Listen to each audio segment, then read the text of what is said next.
Hola chicos, vamos ahora con las proteínas, nuestro tercer compuesto orgánico. Estas son las moléculas biológicas mucho más diversas que vamos a encontrar porque su estructura y función va a variar muchísimo y va a participar en casi todos los procesos que permiten que la vida se mantenga. Estas moléculas parten de unos monómeros que conocemos como aminoácidos y en verdad a nivel de la naturaleza encontramos 20 tipos de aminoácidos. Los aminoácidos se caracterizan por ser moléculas pequeñas que tienen un grupo carbono central, que ustedes ven ahí, va a estar unido a tres cosas. A un grupo amino, que es el LH3, es un grupo básico, que tiende a recibir hidrógenos del medio. Tiene un grupo carboxilo, el que es ácido porque tiene a donar hidrógenos del medio. Y uno o más grupos que conocemos como variable o grupo R, que es el que da las diferentes propiedades que tendrán las proteínas. Más adelante en química orgánica van a ver que hay grupos que son hidrofílico, hidrofóbico, ácido, básico, etcétera, polares, no polares, eso ya lo verán más adelante según vayan en su carrera. Entonces, estos aminoácidos vamos a ver que igual que teníamos anteriormente, y vamos a recordar que los carbohidratos, tenemos aquí, carbohidratos tenían enlaces que serían glucosídicos y que teníamos que los lípidos, que no lo había mencionado, pero lo escribo ahora, tienen enlace éster, que son también el tipo de enlace covalente. Las proteínas tienen un tipo de enlace que conocemos como enlace peptídico. También, si todos estos son enlaces covalentes, pero tienen nombre específico. Entonces, cuando yo uno un aminoácido con otro aminoácido por enlace peptídico, voy formando péptidos que eventualmente se conoce como muchos péptidos, una cadena de aminoácidos unida por enlaces peptídicos. Y para ir uniendo estos tipos de aminoácidos, hacemos múltiples reacciones de condensación, en donde condensamos un grupo amino de un aminoácido con el grupo carboxilo de otro aminoácido para unirlos. Entonces, dependiendo de cuál es el orden, la secuencia de esos aminoácidos, eso va generando lo que son las estructuras primarias de esos aminoácidos. Y vamos a ver ahorita que puedo tener lisina, metionina, ácido glutámico, y es diferente a que tenga uno que sea valina, prolina, glicina. Okay. Ahora mismo no tiene que aprenderse los nombres de los aminoácidos, pero saber que la estructura primaria de un aminoácido es básicamente esa secuencia única de aminoácidos que conforma esa proteína. Veremos que después de eso tenemos una estructura que es secundaria, que es la cadena polipeptídica, que cómo se pliega y forma diferentes enlaces o puentes de hidrógeno entre los aminoácidos. Esa estructura secundaria en verdad va a dar dos estructuras, algo que se llama o una hoja plegada o una alfa hélice. Entonces fíjense aquí, tenemos metionina y serina, que son dos aminoácidos diferentes. Yo hago una reacción de condensación y fíjense cómo el grupo carboxilo de uno se une con el grupo amino de otro, suelta agua y ya forma una estructura que está enlazada entre sí. Y eso puedo seguir haciendo para dar metionina, serina, arginina, glutamina, etc. La estructura secundaria va a surgir cuando tenemos que esa cadena polipeptídica va a empezar a doblarse, a generar puentes de hidrógeno que forma ya sea una alfa hélice, como le comenté, o una hoja beta plegada. Y eso simplemente los diferentes puentes de hidrógeno, cómo reaccionan entre sí. La estructura primaria, que no sé por qué me saltó eso, pero básicamente es simplemente la secuencia de aminoácidos que estoy viendo. La estructura terciaria va a ocurrir cuando esas bobinas, esas láminas, esas hojas plegadas o esas alfa hélices van a formar diferentes dominios, es decir, formando como barriles o bolsillos. Básicamente una forma de decir que aquí tenemos una estructura terciaria, es la forma tridimensional que forma esa proteína. Ya algunas proteínas se quedan ahí hasta estructura terciaria, pero tenemos que algunas proteínas, vamos por un ejemplo, la hemoglobina, están conformadas por varias proteínas. Entonces la estructura cuaternaria es cuando dos o más cadenas polipeptídicas se asocian como una molécula. Aquí por el ejemplo de la hemoglobina, que tenemos 4 cadenas. Dos van a ser, si vamos a ver que dos de ellas van a tener azul, dos verdes, porque son proteínas distintas. Y dentro de ellas tenemos como un bolsito que es en rojo, que son los diferentes grupos hemo, que es lo que me permite unir a oxígeno. ¿Okay? Y vamos a ver que esas proteínas pueden agregarse por miles en estructuras mucho más grandes, formando filamentos específicos. Y miren cómo aquí eso puede formar estructuras como el cabello. ¿Okay? Entonces, fíjense otra vez, como vemos aquí, como una reacción de condensación, une el carboxilo de un aminoácido con el grupo amino de otro y forman un enlace peptídico. Es decir, entre metionina y valina, por ejemplo. Y la estructura primaria de cada proteína consiste en esa secuencia lineal de aminoácidos. ¿ok? Así que cada proteína tiene su propia secuencia de estructura primaria. Es único eso. Entonces, aquí lo ponemos de otra forma de vista. Estas son las imágenes del libro de Starr, pero de una edición vieja.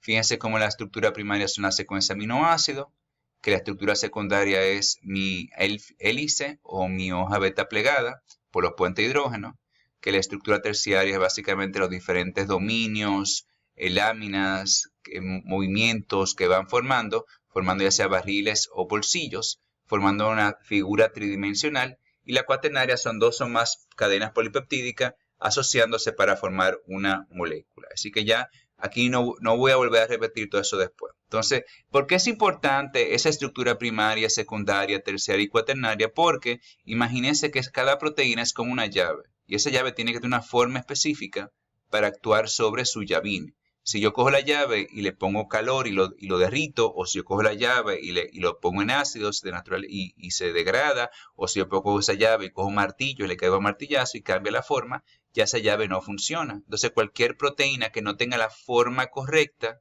no va a tener su función correcta. Y aquí viene el término de desnaturalización. Vamos a ver que las proteínas, cuando están en presencia de calores, de cambio de pH, sea muy ácido o muy base, de cambio de salinidad y la presencia de detergente, esas cuatro cosas, fíjense que son cuatro cosas diferentes, chicos, así que son calor, cambio de pH, salinidad y detergente, puede alterar los diferentes enlaces de hidrógenos y diferentes enlaces que hacen las proteínas, degradando la estructura secundaria, terciaria y cuaternaria. Y ya después que yo logré eliminar su forma, su estructura secundaria, terciaria y cuaternaria, ese proceso de desnaturalización no me permite ya que la proteína tenga su función. Es decir, que tan pronto la forma de la proteína no esté, su función se cambia. Adicional también de eso, porque es importante esa estructura primaria, secundaria, terciaria y cuaternaria, porque me permite entender a mí que si yo tengo una secuencia específica de aminoácidos que me da una proteína, en este caso sería una proteína como lo que es la hemoglobina. Fíjense que yo estoy señalando solamente una zona que es el ácido glutámico. Ese aminoácido está dentro de una secuencia normal de una cadena beta de la hemoglobina. Vamos a ver que hay diferentes cadenas de la hemoglobina. Una cadena beta tiene ácido glutámico. Y hay personas que heredan una mutación genética que codifica para un aminoácido que en vez de ser ácido glutámico va a ser valina. Fíjense una cosa, el ácido glutámico tiene oxígeno, 2 veces oxígeno, así que es un grupo carboxilo, es decir que eso obviamente, como su nombre indica, es un aminoácido ácido. Mientras que la valina es un aminoácido que solamente tiene grupo metilo, es decir, grupos que son apolares, que no tienen carga, que son hidrofóbicos.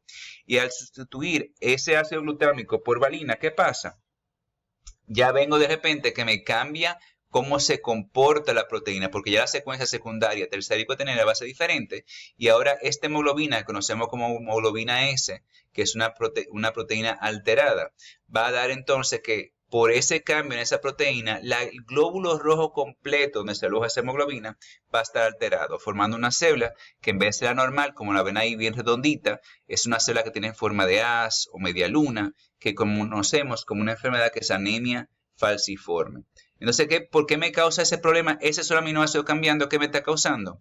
Me está causando que la hemoglobina cambie su forma, me está causando que ahora las células que tienen esa hemoglobina dentro, al tener una forma diferente, me genere problemas circulatorios, daño al cerebro, pulmón, corazón, músculo, me puede generar insuficiencia cardíaca, parálisis, que esas células se ven almacenando en el vaso, que hay un agrandamiento del vaso, y el vaso como sistema inmunológico está alterado a un sistema inmunológico alterado, que estoy destruyendo mayor cantidad de glóbulos rojos, por lo tanto tengo anemia, si tengo menos glóbulos rojos, tengo más debilidad, fatiga, deterioro en el pensamiento, en la cognición, dilatación de la cámara cardíaca. Es decir, que va generando diferentes estructuras simplemente por ese pequeño cambio en un gen que me cambia un solo aminoácido, una cadena larguísima que me da toda esta estructura cambiando. Entonces, las proteínas funcionan solamente mientras tengan su forma tridimensional correcta. Si alteramos eso, estamos perdiendo su forma y no funciona, y eso se conoce como desnaturalización. Desnaturalización es el cambio por calor, cambio de pH, cambio de salinidad o cambio de detergente de lo que son las formas de mi proteína. Y para terminar con proteínas, recordar que tenemos lo que son enfermedades priónicas, que son causadas por proteínas que no están bien dobladas o que están mal plegadas. La que más conocemos es de la vaca loca, que es la encefalitis espongiforme bovina. Tenemos también la enfermedad de Creutzfeldt-Jakob o la tembladera en ovejas. Son enfermedades que se comportan como infecciosas, con un deterioro tanto de la capacidad mental y física y que eventualmente lleva a la muerte del paciente. ¿Okay? Entonces vamos con nuestro último compuesto orgánico, que son los ácidos nucleicos. Estos son pequeñas moléculas orgánicas. Están formadas, los ácidos nucleicos están formados por nucleótidos, que son la forma monomérica, son las pequeñas moléculas orgánicas. Están funcionando tanto como portador de energía, pueden funcionar como ayudantes enzimáticos, pueden servir como mensajeros químicos y son la subunidad que eventualmente forma el ADN y el ARN. Cada nucleótido está conformado por un monosacárido y por un azúcar, pero en vez de tener 6 átomos de carbono, como vimos en los carbohidratos, tienen 5 átomos de carbono. Entonces, fíjense que los carbohidratos, al tener 6 átomos de carbono, se conocen como hexosas, mientras que en el caso de los nucleótidos que tienen 5 átomos de carbono, se conoce como pentosas. Y vamos a tener dos tipos de azúcares. Tenemos la desoxirribosa, que eso lo encontramos en ADN, y la ribosa, que lo encontramos en ARN. Entonces tiene primero mi anillo de monosacárido, una pentosa, tiene una base nitrogenada, es decir, una base nitrogenada que ven aquí, que puede ser diferente. Tenemos bases nitrogenadas que son adenina, guanina, que son las purinas, y la citosina-timina y uracilo, que son las pirimidinas. Y van a tener 1, 2 o 3 grupos fosfato. Aquí en este caso tengo 1, 2, 3 grupos fosfato. ¿Ok? Entonces, cuando yo junto un nucleótido con otro nucleótido, y en este caso lo hago con un tipo de enlace que está bueno que tengan pendiente, los ácidos nucleicos, los enlaces se llaman de fosfodiéster. Vamos a ver que esos enlaces fosfodiéster es lo que me permite formar los polímeros de nucleótidos, donde que el azúcar de un nucleótido se une al fosfato del otro grupo. Fíjese, aquí tengo lo que sería mi azúcar, y este se une a un grupo fosfato. Mi azúcar a un grupo fosfato. Y vamos a tener que tenemos dos tipos de polímeros de nucleótidos, que son el ARN, ácido ribonucleico, y tenemos el ADN o ácido desoxirribonucleico, que son los polímeros de esto. Entonces el ácido ribonucleico va a contener 4 tipos de monómeros nucleótidos. Van a ser, en este caso, lo que conocemos como adenina, uracilo, guanina y citosina. ¿Ok? Y son muy importantes para poder formar las diferentes proteínas. Adicionalmente de esto, estos monómeros, eventualmente específicamente la adenina, me forma mi moneda energética del organismo, que es el ATP, adenosín trifosfato.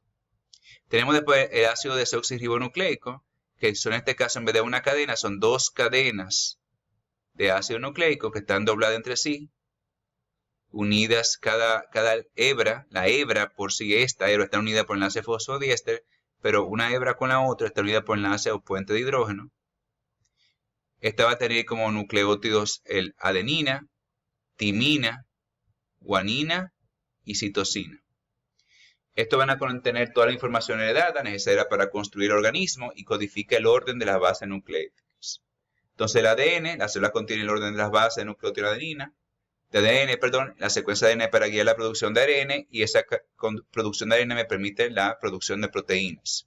Fíjense aquí que la hebra está vinculada por los enlaces fosfodiésteres que une un azúcar con el grupo fosfato de otra, y entre ellas vamos a ver que se juntan o hacen interacción una hebra con otra, esa interacción entre ellas por puentes de hidrógeno. Finalizamos, por favor, chicos, para que por favor tengan pendiente esta tabla que le dejé. Esta tabla no sé si está en su libro, en el libro actual, pero en el libro pasado, la edición pasada sale, después esta imagen del libro pasado.